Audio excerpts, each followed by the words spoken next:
Hello, you beautiful souls, and welcome back to the Integration Station. I'm Naturally Ashley, your host, and backstage, I'm going to bring them on right now because I just can't wait, is Tanasi and Lady Hyphae, who is, can I share your real name? Or That's who everybody in the community will know us as Tanasi and Lady Hyphae. That's what we kind of go by. All right. So yeah, I was inspired to have you guys on because I wanted to hear more about what you were doing in the mushroom space. I love, I don't know, in my own journey, it's been maybe over 20 years I've had the privilege of working with these things. But what you guys are doing is just like gone deeper and deeper. And so I thought we could go deep together. You could share what it is that you've been learning, what inspired you to get into psychedelics, mushrooms specifically, and how people can join in around the world. All right, let's start. I guess we'll start at the beginning. How all this became, how this all came about. It started with me. I've always been in psychedelics my entire childhood, right? Growing up as a teenager and stuff. It wasn't until I went to the army and got out, and then I moved to Denver, and weed was legal. I started growing weed, and then I was like, well, I can grow mushrooms too. So I started growing mushrooms about 11, 12 years ago. And then I got deeper with the mushrooms and using them for myself, really, being just like no one else but the people I lived with knew I were growing them. And I was basically just using them on myself as therapy and learning. And I would watch and listen to podcasts and like Terrence McKenna's and like these people doing like the Kalindi that was doing 30, 40 gram doses. And I listened to them talk for hours. And then I was like, okay. And then I'd grow the mushrooms and practice on myself in my bedroom. And I saw how much benefit I got from it, how much the mushroom helped me grow and just become a better human than what path I was down. So and I was just sitting on the couch one night, and we're like, I want to start a mushroom grow kit. I can make a shoebox and teach people to grow, because I learned from watching a lot of Subcool. Subcool would hand out information and teach you in videos, growing organic and super soul recipes. So I was like, I can kind of do that too with the mushrooms. And the Chinese proverbs, I'll tell everybody, if you give a man the fish, he's only going to eat for the day. But if you teach a man to fish, he'll eat for the lifetime. So that's what I want to do with the mushroom grow kit is I don't want to just give you a bag of mushrooms, because you get therapy and growing and cultivating your own medicines. That's part of it as well. But you learn that in a shoebox, you can grow your own medicines and you can literally treat yourself. If you follow and listen to us talk on podcasts, we go into some details. We're very knowledgeable and we'll share what's happening. It's very personal, right? Especially if you go to the Instagrams, you can read about the 10, 5 gram trips and stuff and how they are. But if I can bring that to you to help you, and I eat, especially being a veteran, if I can give that to you, and if you're willing to do that, instead of eating the handful of pills that the VA wants you to eat or whatever, I feel like it'll help a lot of people. And so all this starts because I want to share the knowledge and bring that to people easily. And then genetics is a very big part of it. That's when fruity spores. So you have sacred 3 mushrooms as your supplies. We teach you how to grow in the shoebox and everything. Then you have to buy your genetics. And that's kind of what Fruity Spores does. And that's where she runs the lab. And Danielle's head of the genetics department. So. Yeah, so I've known Tanasi for about 4 years now. And so my background is I'm a medical laboratory scientist. And, after meeting him and, became friends, I was like, hey, I really am into this mushroom thing. Like, teach me, like, I want to learn more. And I have a science background, medical laboratory scientist. So I've been working with mycology for 7 years. But never had really grown mushrooms on my own.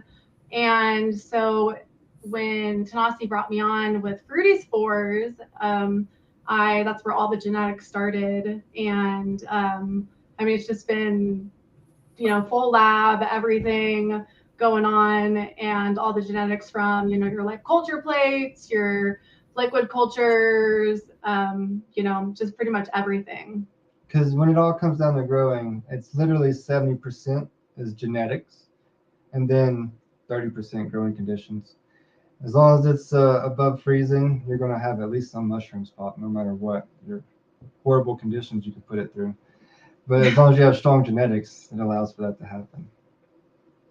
But that's kind of where we're going today. And the therapy I get is I just want to bring that to people who's out there searching for it or maybe be want to experience. And if you can listen to me talk and share my story about what I'm doing with the mushrooms and how it's helping me, maybe I give someone else the encouragement to want to try to help themselves and see a different light. Because it's the mushrooms open up your eyes. We get into these ruts in this life, and then you don't see your way out. You don't know you're in a rut, and then it's just you're grinding your gears. And then you take the mushroom at a ceremonial type dose under the right circumstances. I feel like it shines light on that rut and lets you climb out of it and show you how you're acting and make you want to make that change. And that's the positivity of it in a nutshell, right? In a nutshell.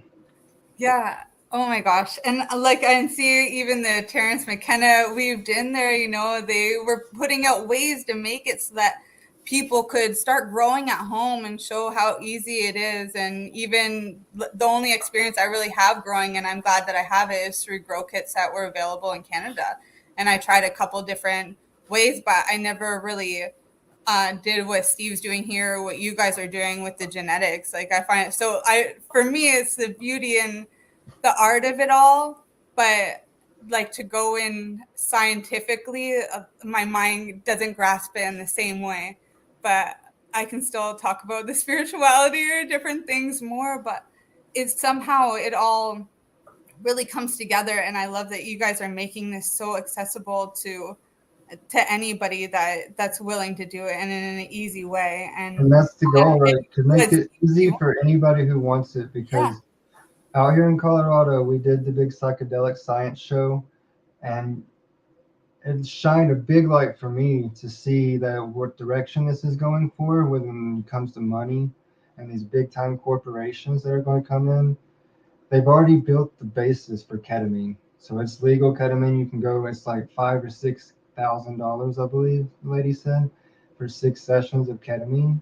And it's like, so you've already built the thing, and you're just going to charge people thousands of dollars to come take when mushrooms comes online, you're going to have that available or whatever next plant medicine. It's like, no, you don't need to pay somebody to go sit in their room that you don't know thousands of dollars to eat 5 grams of mushrooms.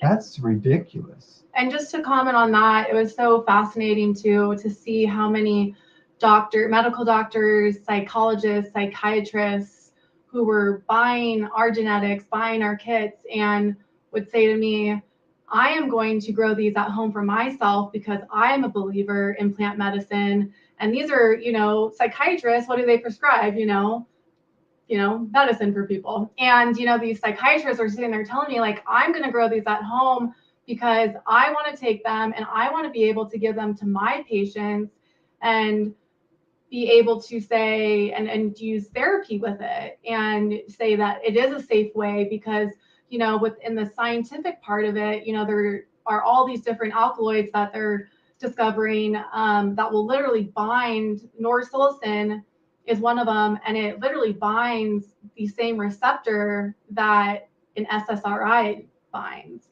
And that's actually from a white paper out of the University of the Czech Republic. So, it's just so interesting where this is all headed and how many, the spirituality of it also mixed in with the scientific part of it. Super scientific. Like, so we're doing freeze dried. So we had a cup. I don't know if you knew about that. We had a psychedelic mushroom cup last November.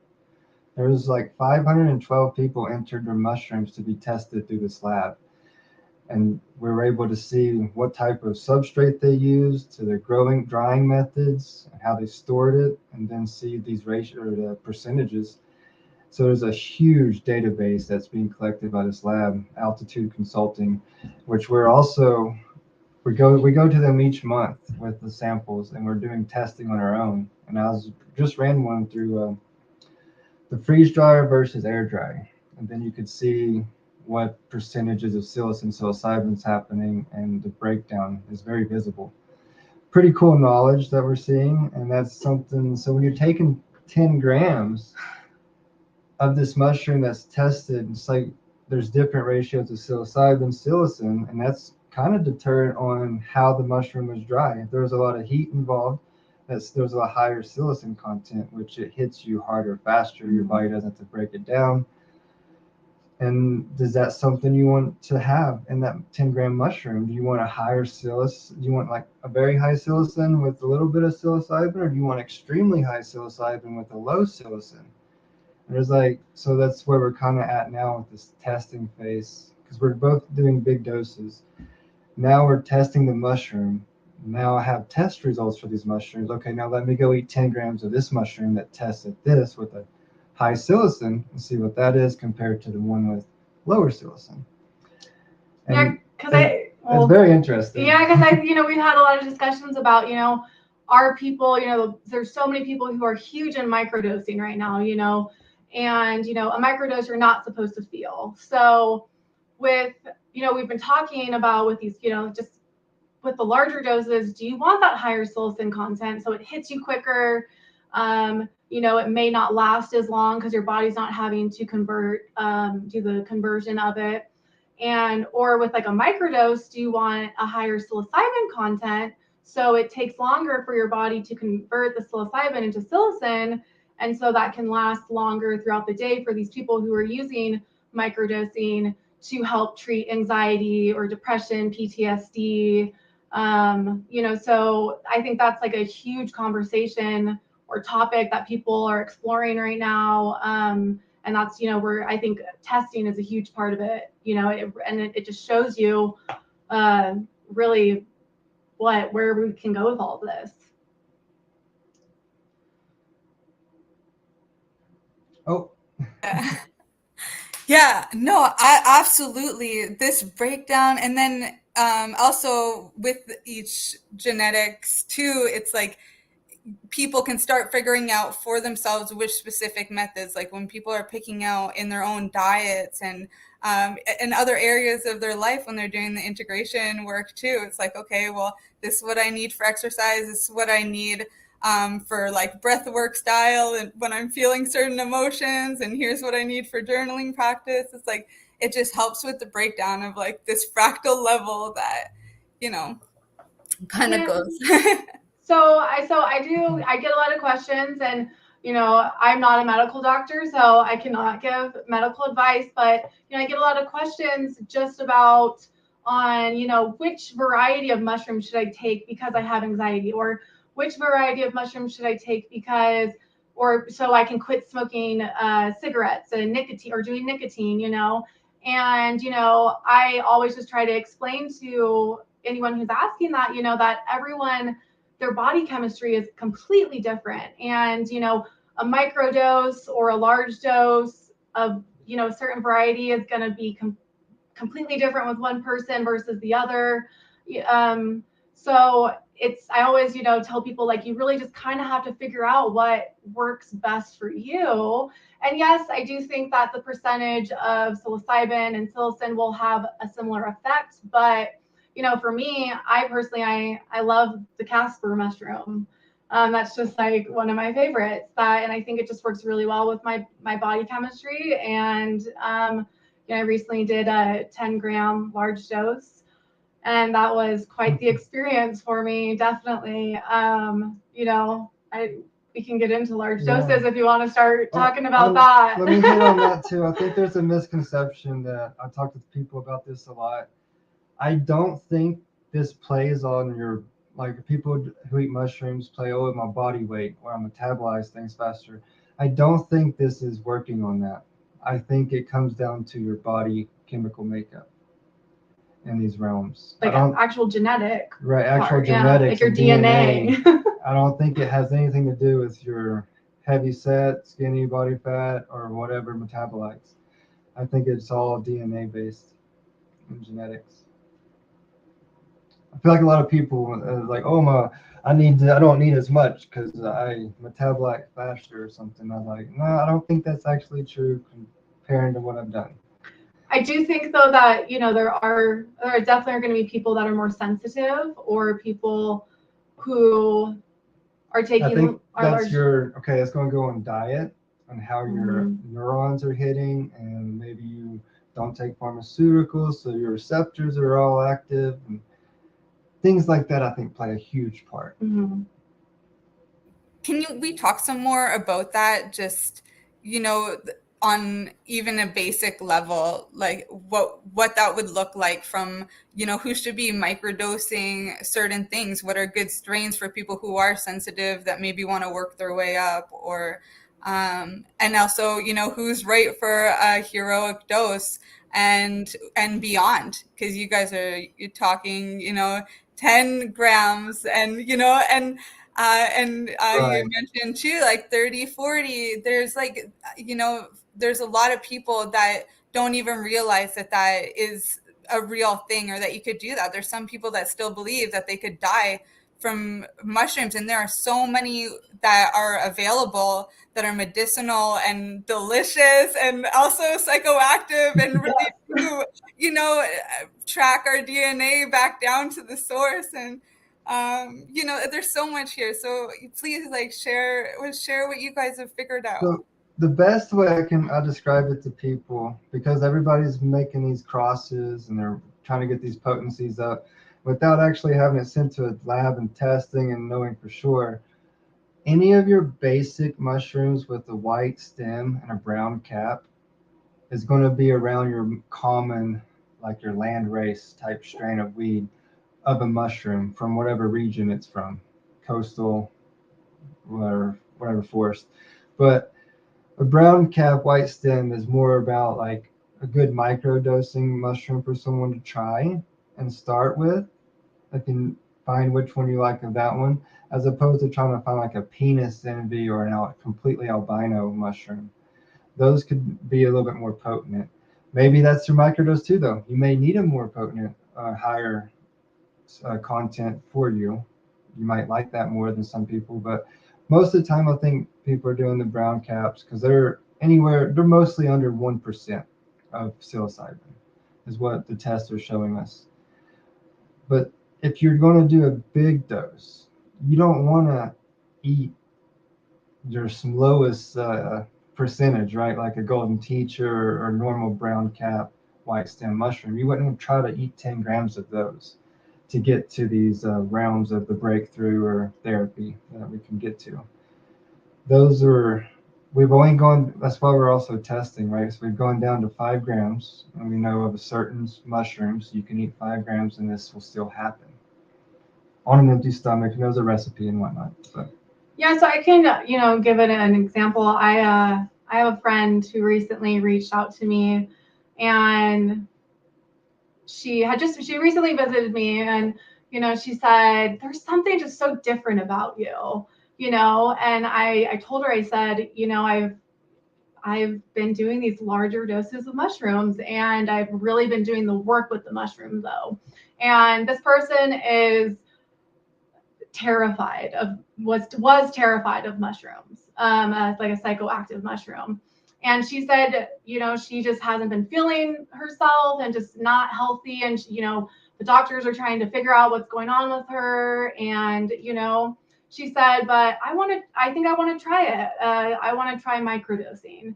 And so with that, I suggested a golden teacher. And right now, she is taking 0.07. She's 0.07. And she said to me actually yesterday, I don't feel anything. And I said, you're not supposed to feel anything. Don't confuse when you're microdosing, don't confuse your more energy or just general overall happiness for being high on the mushroom. So this is someone who went from literally being terrified of taking a mushroom at all to seeing me and saying there is something so different about you. Like you just have this, there's a glow about you. And I said, it is the mushroom, and I will stand behind that 100%. Yeah, so a lot of people they've either grown up hearing bad things about the mushroom, or they've taken the mushroom in the wrong setting at the wrong dose and had a traumatic event happen. And so they're scared to death of it. So we have to break those taboos and show them that this is a tool. You used it wrong, okay, and you got punished. As opposed to, no, you cannot die on the mushroom. You can eat your body weight. There's people who reportedly ate 70 grams of mushrooms and they have not died. I've seen videos of people claiming to have eaten 100 grams of mushrooms and not died. You can eat your body weight in mushrooms. You will not die. At the worst case scenario, if you're just fist over fisting mushrooms, the worst thing that's going to happen to you is you're going to barf. Your body's going to regurgitate the mushrooms. Trust me. But it's also probably because, you're trying to get rid of something. There's something bad inside that, There's nothing negative. There's nothing negative about a bad time. No. Sometimes I get more therapy out of some of the most brutalist trips, the ones that are not pleasant, than I do out of the glorious ones that are all happy. There's something deep into the ones that are harder. And it's more of, I think also with mushrooms, you're not masking the problems that are going on in your life. They will address your problems, and it really makes you think about what is going on in your life, and go into these, whether it's a microdose or a larger dose, go into it with intention of what you are trying to accomplish. And it may not always be the easiest, but rather than just taking something that's going to mask it, a mushroom will show you what you need to change about yourself. At least that's my personal experience. I think I have suffered like severe anxiety for a very, very long time, and I don't think that I'm 100% totally, my anxiety is gone, but would I say that 80% of it is gone, or has someone told me that, yeah, I can see that at least 80% of this, and this person lives with me, he tells me, like, Danielle, 80% of your anxiety is gone at this point. Like, you still definitely have some work to do, which is fine. Everyone has work to do, but Work, yes, because this isn't, you eat 10 grams, it ain't going to solve all your problems. It ain't going to fix the depression. It ain't going to make you stop suicidal thoughts. You're still going to have these things, but it's going to shine light on those thoughts that you're having and let you see it differently than you have been. That's the magic. It doesn't flip the switch off and stop all the issues, but it shines lights on them so you can see them and understand that that's happening and then reassess.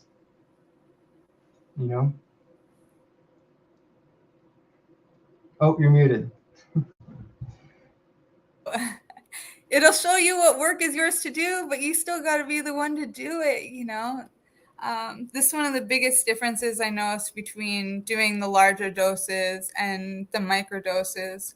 And it's that you're more of an active participant when you're microdosing. You can see these things and you can go at it with a little bit more presence and clarity, but it's going to take longer. When you're doing the larger doses, it's like kind of like hitting a reset button, and now you've got these new pathways, like a whole bunch happens at once. That quote or meme that's out there where it's like 10 years of therapy and you get it done in 6 hours. But yeah, we talked about that too. Is like, you can get to the same point, kind of like exactly what you just said. You can get to the same point of taking a microdose, but it might take 6 months of taking this microdose, depending on the person. I don't know, versus taking one large dose, you hit that 6-month mark right at that 10, or at that larger dose.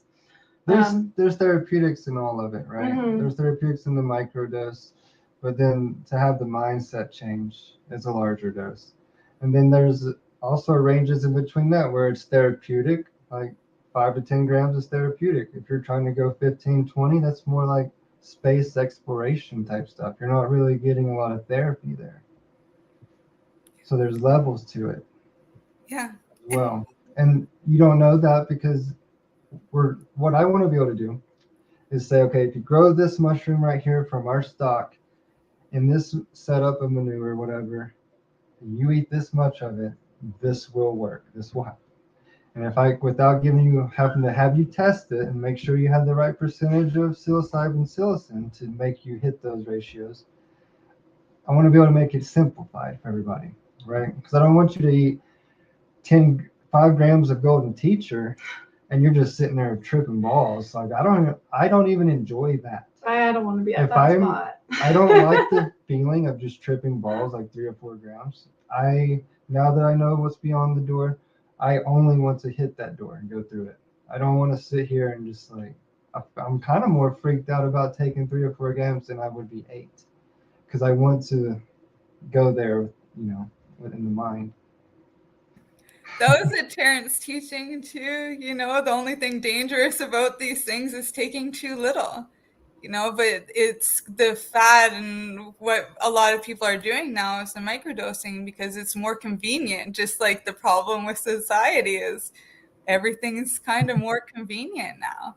What I really do love is that I've been working with a lot of retreats lately, and they've been bringing me in to do the integration work after. And a lot of them are working with people 5 grams up. And so it's actually becoming more and more common that people need the breakthrough dose to be higher and higher. Maybe in the 60s, that all they needed was the 5 grams because society was a little bit slower. This is just something that starts coming to me in these conversations, and it's what comes up for you guys, and I'm just gonna mute again. With the 5 grams, when you hit that first breakthrough, it's like you will never, you can't understand until you have that first breakthrough, and so for me personally, in my first 5 grams, when I came back from, it was about like 5 grams. I would say you're back to baseline around like 4 hours. You might be a little trippy still, but you're pretty much back at baseline or after about like 4 hours. But just having that breakthrough and being able to process it afterwards, and it was just like, wow, I never knew that something like this existed. I'd taken mushrooms before, but I'd never had a breakthrough before. And it was so healing and so inviting. It was like, literally, we're also trying to document our larger doses also. So we always have someone who is completely sober with us when we do it, and like a trip sitter. And whenever we have them, we feel like we need to speak something, we just speak it out loud, and that person is there, and has dedicated their day to, myself or Tanasi. And, they just write down whatever we mumbled or what we said, what we're feeling, and what time it was at. And, on one of my first ones, it was like, I would literally felt like I was being called in, invited in. And then, I had a quite the experience, and it was the best experience ever. It was very, very, it was very pleasant. So that's also just a fun thing that we've been doing too, is also just documenting these larger doses. Yeah, because I want to share the knowledge, just in case, like if you're thinking about it, you got some troubles going on, you listen to me talk about it or break it down or read what I wrote. Maybe that gives you the motivation and courage to do it as well. Because be safe about it for sure, for hell's sake, right? And God got to be safe, but yeah. You can't. I have done this many, many times in my bed alone. I haven't had anybody there. And those have all been good. Never had any bad problems, but things can go wrong for sure. Not to say they won't, but setting and dosage, prep it, have everything that you can think of. But what are some things that you guys would recommend to anybody who would be doing this at home? Like, these are great tips, like, and especially coming from people with the experience of going these larger doses. I love the idea of having somebody recording for you too, instead of having the cameras on. I've noticed in so many ceremonies that it really does change the dynamics. I really think it's a better idea to have it all away and have that time be Right. more sacred. And so that's a beautiful way of doing it too, having a community. There's something special about the number 3 too. So yeah, I'm curious what other advice you guys have. And I'll break it down. I'll give you the recipe for us. So we will fast for 24 hours the day before.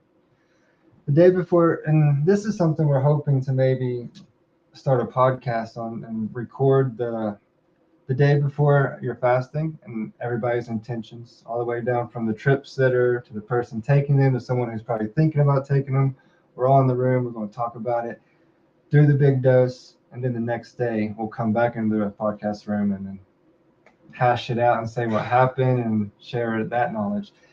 But so the previous day before you take them, you're going to fast for 24 hours. And we don't take pharmaceuticals. We have no antidepressants. We hardly eat junk food. We eat a lot of meats and vegetables. So our diets are pretty clean as they are. If we can, we'll cut back on caffeine and a lot of sugars. You know, same type of dietary prep you'd do for ayahuasca, right? We're just gonna get your system clean, because when you're doing this, you are a conductor of electricity, of energy, a vessel. And when you break through and you reach these realms, you can feel this energy flowing through you. And I feel like if you're full of McDonald's and all this trash and candy, it is going to slow and clog up that connectivity of what you're trying to accomplish here. And the cleaner your diet, the cleaner your system is, I feel like that energy flows more fluidly through you. So cleaning up the diet's a big deal, and just fasting for 24 hours. Because when you take a big dose, you don't want anything in your stomach. You want just the mushrooms. Then, so the day of, so we've been doing it in the mornings. Instead of fasting all day to take it at night is kind of hard. It adds a little more complications to it because it's a little harder due to the fact that you're up all day thinking about it, right? As opposed to fast the whole day, go to sleep, and then wake up, and then in the morning we kind of like going to church about 10 o'clock in the morning. We'll eat these mushrooms and take them down with nothing but water. And then quickly. Within 15, you need to get them in within 15, 20 minutes. You don't need to be eating mushrooms for 45 minutes. That's not gonna. You're slowing down what's about to happen, or you're not gonna get the best effect. Then we'll go into the room. You got your blankets. I've got something to wrap. Sorry, do you mind if I just ask for preparation because of that? Because, larger doses, there are people that do lemon tech and teas. And do you guys have a preferred method? And then my preferred method right now, if it's under 15, is eating them. Just chomp them down quickly with water. Little nibbles, and slug it back with water, and don't be afraid to use half a gallon of water if you have to. Swig them back, just raw mushrooms. If you're going to try for the 20 grammer or 30 grammer, I would probably try to eat 12 or 15 grams, and then the rest of them would probably be a tea. I would probably split it up between tea and raw mushrooms on super big doses. But anything up to 10, 12 grams, you can eat these. It's very capable. Yeah. Do you eat the mushroom after in the tea too? Do you still get it all in, or do you discard? Not on a bigger dose. So if I was washing 15 grams, or I've washed 15 in the tea, but I haven't done 20. But either way, anything above that, there's not going to be that much, I think, left in the mushrooms. I would strain it and just squeeze it all out and just take the juice. Because I feel like there's still going to be a lot in there. And I do think it's important too, just no matter what, to actually eat some of the mushroom of the sacrament, no matter what, when you are getting into those higher doses, you definitely need to eat some of it and have that experience too. It'll be a texture thing for me. And in the tea, I can't get a wet mushroom down easily. But a dry one I can crush up and eat, no problems. But either way, you've ingested your mushrooms, right? And then our rooms are set up where you've got your blankets and something to wrap around your head to make it dark, right? To turn off the lights. And then we have a shamanistic playlist. I'm going to get that recorded so I can have it better available for people. I'd like to share this with people, whoever wants to do it. But if you are subscribed to YouTube and it won't play commercials, and you go to YouTube, go to Tanasi Gardens YouTube. You go to playlists, go down to shaman, and you click on just the very first thing on shaman. Those first 3 things listed in that will get you through a whole ceremony. And it'll be beautiful. The most beautiful thing you've ever heard in your life. Yeah. But you have to be subscribed to YouTube or it's going to play commercials in that. But we have recordings downloaded now, and I just need to have something to play it and record it without interruption for 4 hours. And that way, I want to be able to MP3 it or share it with everybody, whoever wants it, and download it. But so you have your bucket, right? Your bucket in case you need to puke. You got your water, and it's best to have water with a straw, something to slurp. You don't want to tip up. It's easier to slurp up water because you just need little sips. Or you'll want little sips, especially. Then I sit in the bed and put the blind on, and I start going into focusing on breaths. Deep breaths in my nose and out your mouth. And will continue for the next 3.5 hours. Minus little pee breaks, right? In and out. Yeah. Bathroom's really close, so I can get up about 3 feet, be on the toilet, and come back into the bed. So that's very easy for me. If you don't want very far to travel to the bathroom. Because you might stumble a little bit, but you'll make it there. You'll be okay though. And that's the biggest thing with your big doses. It's you, the darkness, and the mushroom. No one else can help you when you go into these realms.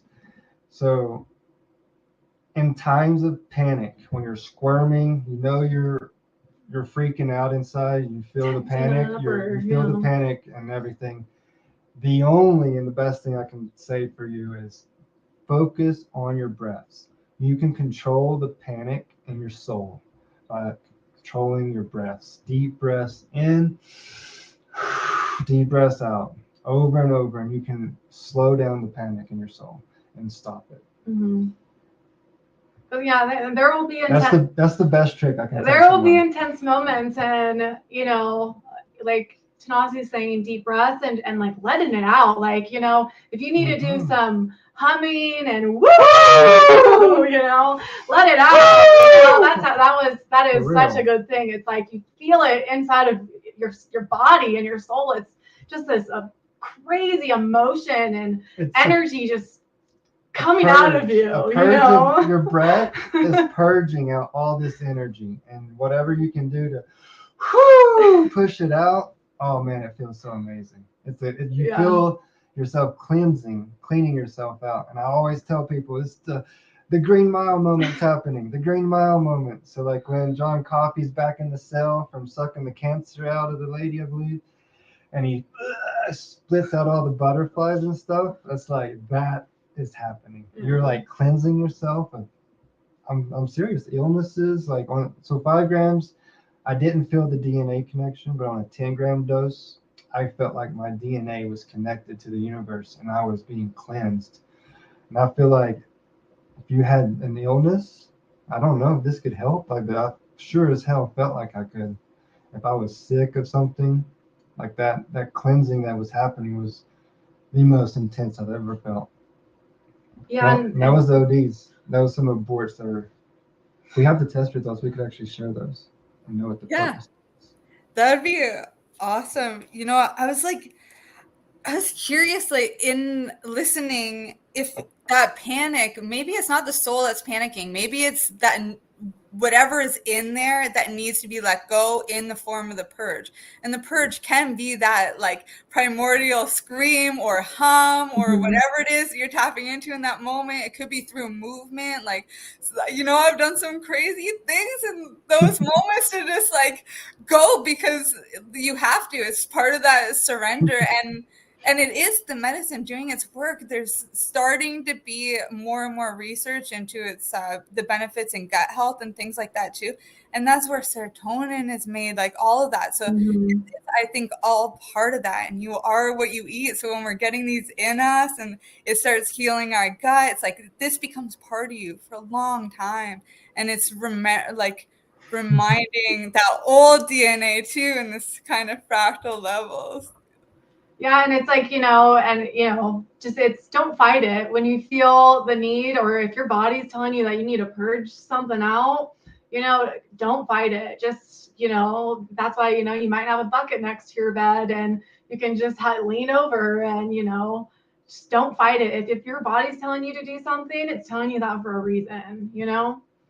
One of my first 7, when I was doing like to learn all this way back, I regretted. I laid up in the corner of the room and just like, I need to puke, and I just held it in, and I felt so horrible after that trip, because even though I don't puke most of the time, actually I don't ever puke, but you feel like you need to puke, so I'll like push fingers down my throat and just hang over the bucket, and it's just like you're hacking out but nothing's really coming out. There's no vomit, but the bucket will smell as if I'm vomiting. Like it will have a foul odor to it. And I'm just like hacking out, just like, just, there's no really like water, nothing's coming out. There's Energy. yeah, it is energy. There's in Kundalini yoga, there's actually a mantra that you're doing kind of with your tongue out, and it's hard, and you're supposed to go really, really deep with it because it's such a And it sounds detoxifying demonic. It breath. sounds demonic. Yeah. In the moment, you are, you're scaring people.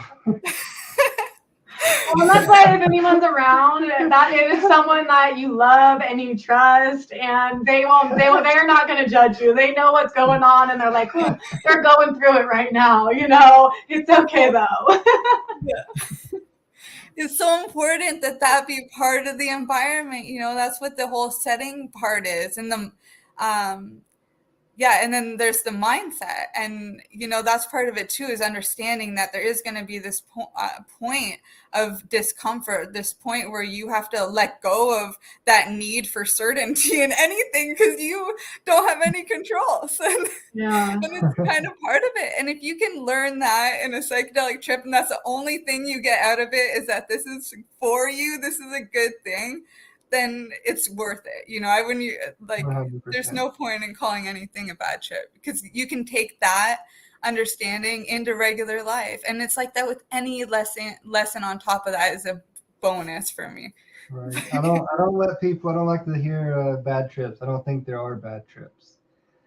I think there could be misuse and abuse of the medicine, yes, but really bad trips is just the mushroom showing you something you probably don't like. You know.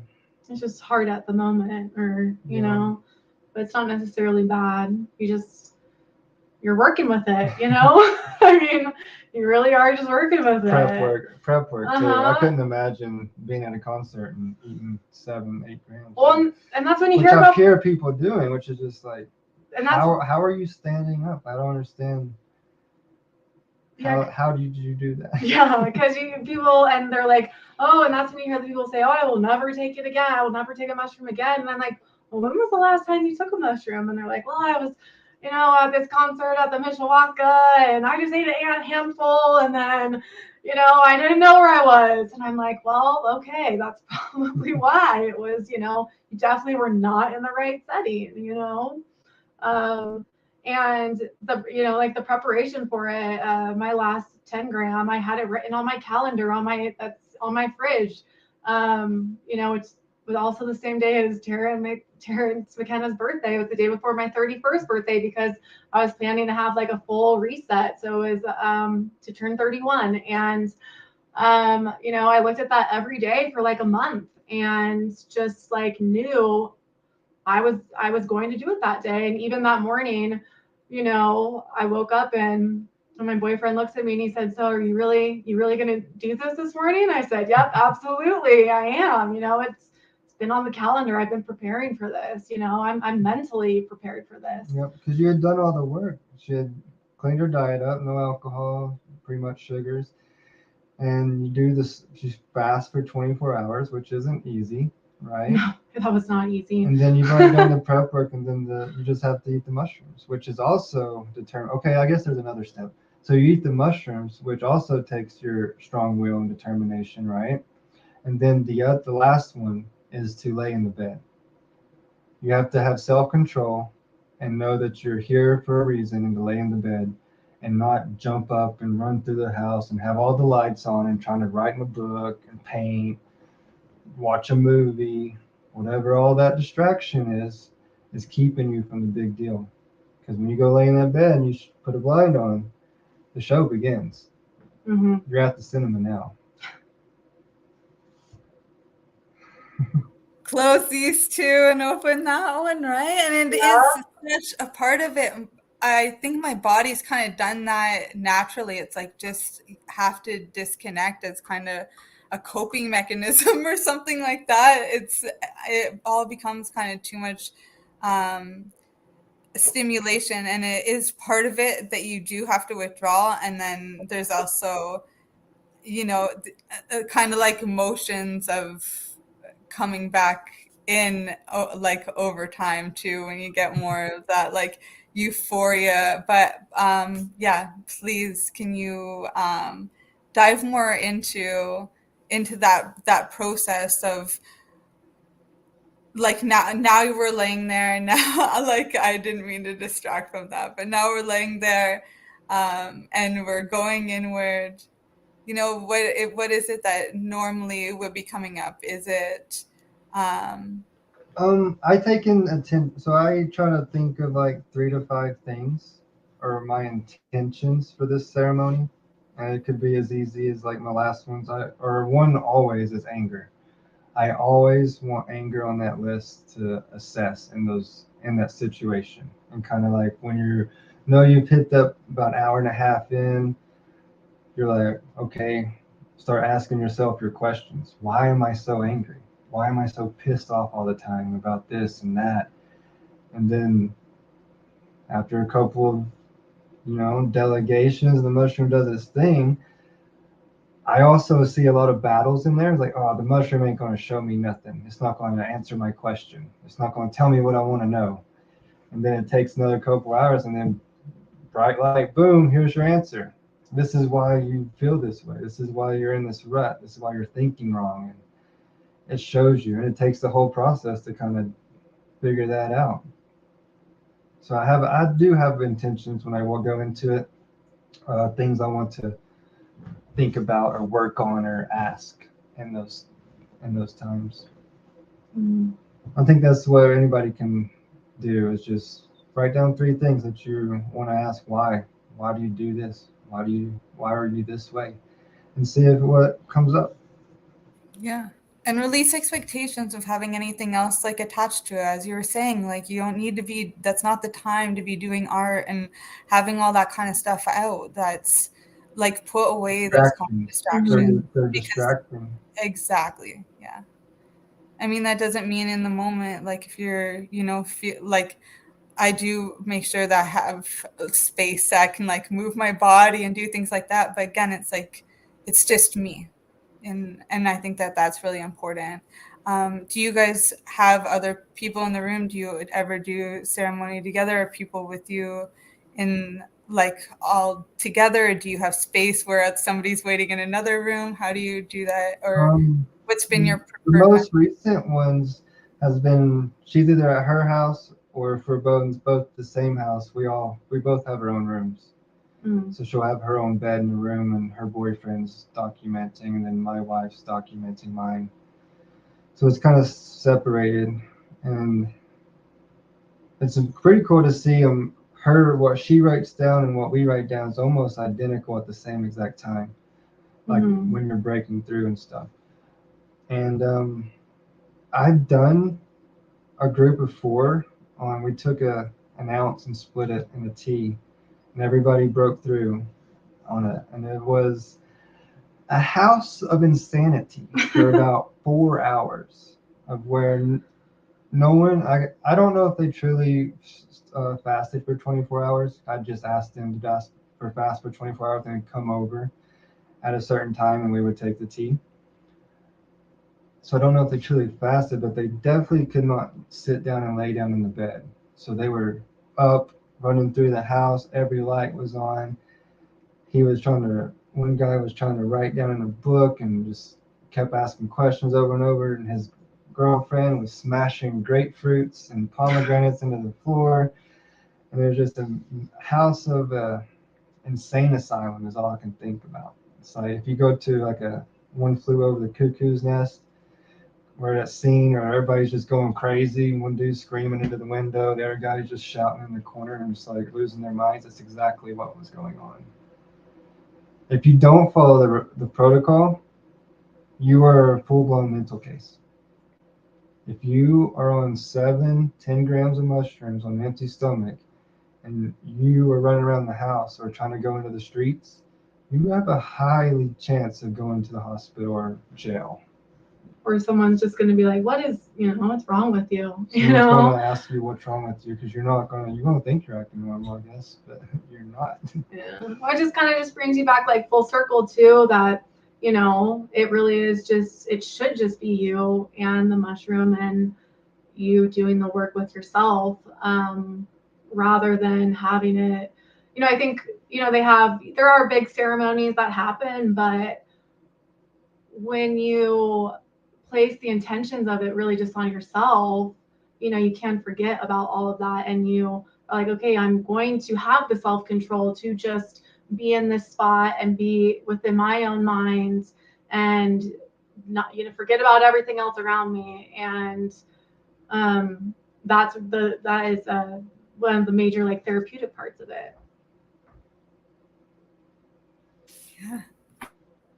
This is one of the benefits of what you guys are offering here, like coming even more full circle back to the genetics part, is that being able to do this breakdown of what everything is can help you better identify what it is that you need, and it becomes part of the preparation work. Sourcing your dose, you're sourcing your medicine from yourself, and suppliers that you now know, and genetics as well that can now be broken down into what specific needs you can experiment with a little bit more knowledge behind it. I think that's the big thing, knowledge. Mm-hmm. Let's break the taboo and get these bad or wrong thoughts, really, that people have with the mushroom and see it in a different light. Right? It's just knowledge. It's a tool. You can use it to hurt yourself, of course, like anything else, or you can also use it to build a home. It's pretty magical. Just a tool. You just have to understand it and know how to use it, because you can scare yourself and everybody else in your family. Yeah. Well, thank you guys so much. Is there anything else that you want to share before we get going today? I have our banner here, so you guys can go check out Sacred 3 Mushrooms and also fruityspores.com, and there's 10% off code there, everything on the website all the time, so you guys are welcome. And yeah, I'll keep that up. You guys, anything else that you'd like to share? Just check us out, Sacred 3 Mushrooms on Rumble, YouTube. So I try to post videos on YouTube, and YouTube takes them down. I get strikes. I'm surprised the channel is still up, honestly, on YouTube. But Sacred 3 Mushrooms on Rumble, and start looking at our videos, and that's where you can see a lot more information over like the freeze dryer testing and long form videos of the testing we're doing. And then anything? Yeah, Instagram, Sacred 3 Mushrooms, Fruity Spores, Lady Hyphae. We post a lot of good information on there. Lots of pretty pictures of our cultures. And then we have a lot of great videos of just how to grow the mushrooms yourself, you know? So we answer emails on sacred3mushrooms@gmail.com or fruityspores@gmail.com. I'm always answering daily emails, so we will answer every email. yes. It might take a day or two, but we get to them. And so if you got any questions, even if you've never bought anything from us and you just have growing questions or maybe dosing questions, throw us an email. I don't care to answer those. I want to share this knowledge, whoever wants it. We have a couple more minutes left. I was wondering if you could share a little bit more about the testing, because I remember you mentioned that you had something to share on that. We're doing the potency testing with Altitude Consulting downtown in Denver, and so each of our mushrooms, we don't have a test for everyone. We probably have one for probably 12 different varieties of our mushrooms, and so we'll have the percentage of psilocin and psilocybin content and how we kind of grew it. So maybe if you want to buy genetics from us, ask us, hey, do you have test results for this genetic? And then if I have them, I'll email them to you. I don't care to share those testings because it's also going to come down to the drying method. So it kind of drying method and all that can play a big difference. Yeah. And if I grow it or if you grow it, that can change depending on how you treated it after harvest. That's probably going to be the biggest change that people would see from you growing the same genetics than I grow, and the testing would be different. It's probably going to most likely come down to the drying point after harvest. Did you air dry it? Did you put it in a dehydrator or freeze dryer? It seems the freeze dryer is the best method for preserving. Right now. We also are very early in some testing, but as of testing I've got so far, the freeze dryer does seem to preserve and stall out psilocybin breaking down into psilocin. But that's where we're going to battle it. Okay, is that really what we want? Do you want a mushroom that has all psilocybin and no psilocin?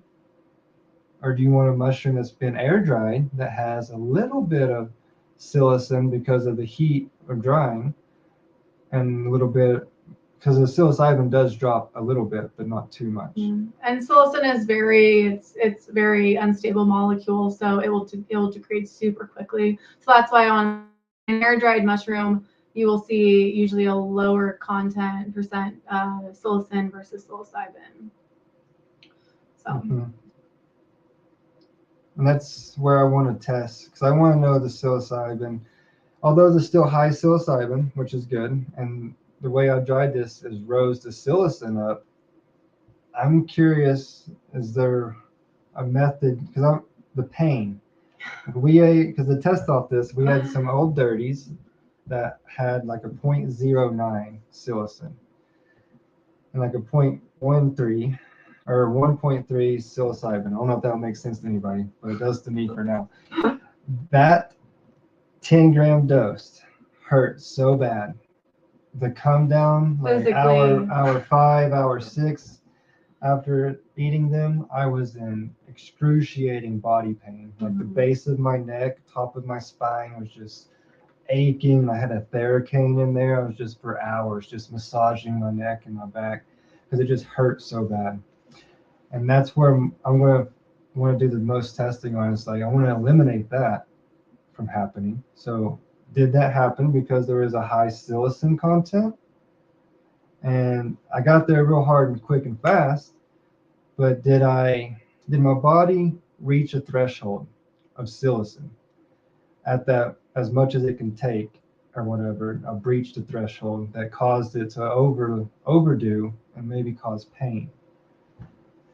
I don't know. I have a lot of speculations. I don't know crap about it. This is data we're working on. This is data we're working on and testing, because I don't want to eat the 10 grams and hurt every time. I kind of would like to see the person match to that. Like if there was somebody who was working with people and doing that kind of testing, you can match like the psilocybin and like with the actual person's DNA or where they're at with whatever markers they're showing, like a collaborative effort. I don't know, but maybe that's too much. I don't know. I don't ever want to feel that much pain again on that. That hurt. Yeah, I was here for that day, and he did not come out of the bedroom for a while. It was the brink, for sure. I died. Ego death 100% on that one. And the Caspers tested the same, but the psilocin was half.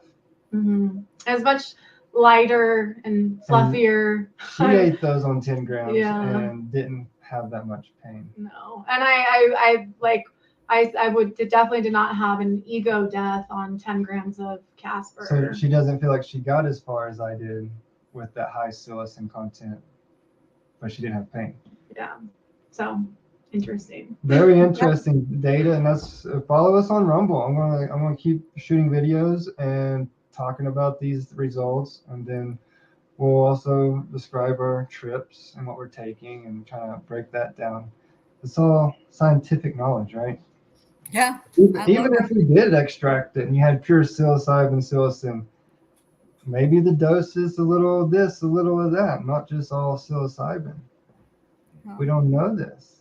And then there's so many others that they're testing. So Muralux on Instagram, they have found terpenes. They're breaking down terpenes of the mushroom now. I think they listed like 5 or 8 of them. Mm-hmm.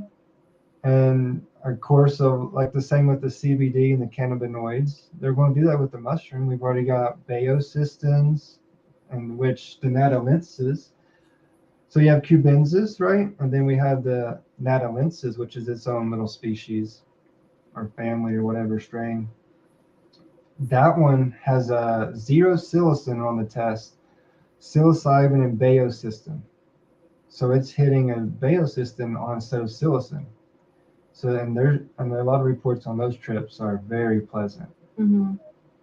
So maybe we don't even want psilocin. Mm-hmm. Maybe you want all psilocybin and some baeosystem or some that we haven't really discovered yet, and then let your body naturally, or during the ingestion, convert psilocybin into psilocin. Let your body do the work. Maybe that's the thing. I don't know. Yeah. But how interesting, right? Yeah. Because who would have ever thought, man? When I was 16 years old and I ate like 4 grams. You didn't do that when you were 16. I ate 4 grams and laid in the bed and in the room and thought I was going to die. And I was so scared to go down and tell my parents. I just laid in the bed just thinking like, I am going to die. I am going to die. And if I would have known that no, you can eat your body, you ate mushrooms, you won't die, that would have been a completely different trip. Oh my gosh. I always think back to that very first hard mushroom trip, and that was the one. If I'd have known I couldn't die, it'd have been a completely different trip. Because for some reason, the standard that everyone's told is, oh, eat an 1/8 of mushrooms for your first time, and I don't know why everyone thinks that, but it's everyone I talk to, what was the first time you ate mushrooms? Oh, I ate 3.5 grams of mushrooms. And I'm like, okay, yeah, me too. And, I definitely didn't have a breakthrough. I was just really trippy.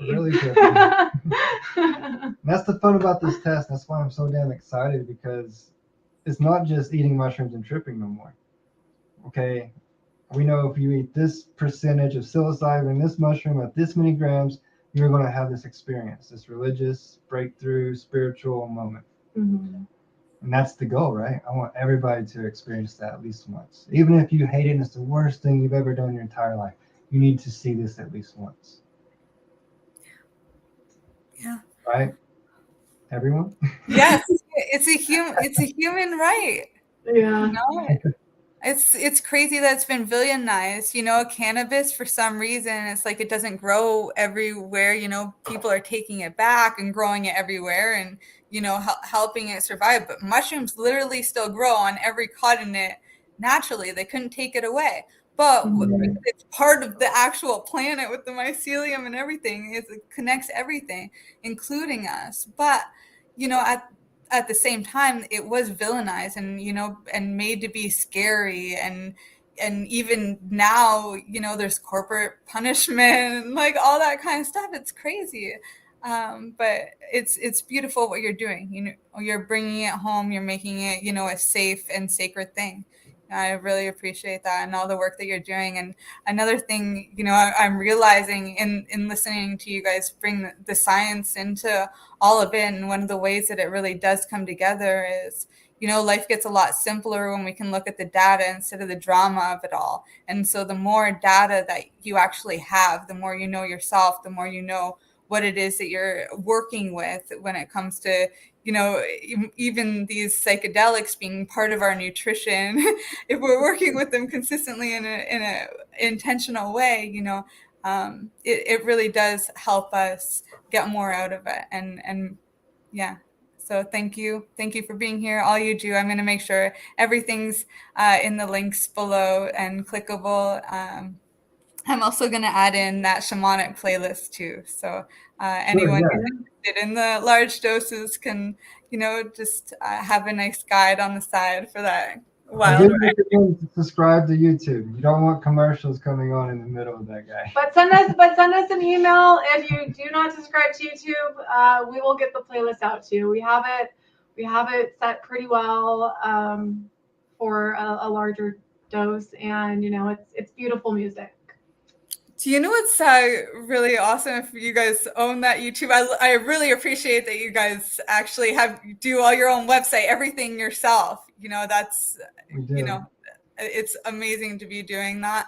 And same with running your own YouTube is that there's an Odyssey network thing that you can also have, and it transfers everything over and everything's downloadable. So they do all the work for you. As soon as you send them an email, they transfer over everything you've uploaded on YouTube, new stuff and all the old stuff, and it's all decentralized. They've taken all my videos down. Here's how crappy YouTube is when it comes to censoring. I'll give them shit too. Is that they wanna? I had totes, little shoebox totes of teaching how to grow pink oyster mushrooms, and they still declared me as selling narcotics. And so they gave me a bunch of strikes for those videos. So I took every one of them down. And then I made some videos of the freeze dryer testing, which are on Rumble only right now. That all I did was talk about a freeze dryer and what the test results were. And they took those videos down and gave me strikes as well. So all the videos are off pretty much of YouTube. Pretty crazy. I don't like the censoring of it because, okay, yes, if you see the dude pushing pills and doing crazy things and bags of weed, he's a drug dealer. Yeah, yes, take that shit down. But when you can look at videos that are what I'm doing and teaching, what I'm saying in the videos, like someone sit down and watch the video for 3 seconds, and you'll know that I'm not selling drugs. So you can't classify me as a drug dealer and I'm selling illicit things, because I feel like that's completely wrong. It's lazy of YouTube to do that, and I hate them for it. Well, it's one of the reasons why it was taken down from Facebook. They just kept censoring me. I eventually took my own account down, and I was off of it for about 4 years until recent times when I was traveling. It was convenient for family. But it's kind of a shame in itself. But, it was deodorant and things like that I was making, and they just kept censoring me for it. It was very silly, but it's why decentralized networks like Odyssey are so great too, because they really are backing everything up. So before it even gets taken down, as soon as that upload happens, they've already got it backed up. It's on its own email address. Anybody who actually clicks to watch it can start earning cryptocurrency. I'm not actually into that myself, but for anybody who is, it's like one of those perks that they have. And also anybody who's uploading can get tips from those people who are earning the crypto. So you can collect, be collecting, and they're preserving all of that data that would normally be censored. And there's a lot of known people who are censored that are over there just because it's an easy transfer and you're still talking to a real person. I've talked to them through email before, and so. Yeah, Odyssey and Rumbles, I think, are the two big ones as their YouTube's or competitors, I guess, whatever. But I've seen Odyssey too. I think I've got an account on there, but I don't post anything. That's why it's good just for the transfer. You don't have to actually do anything. It just preserves what you've already got done. Rumble, I have too, but I don't actually do anything on there, so I don't even know what it's really like. But Yeah, we'll have to talk more. I really appreciate you guys being here and for your time today. Yeah, Thank you for having Yeah, us. thank This you has so been much. fun. Yeah. We enjoy doing this and sharing the knowledge. yeah.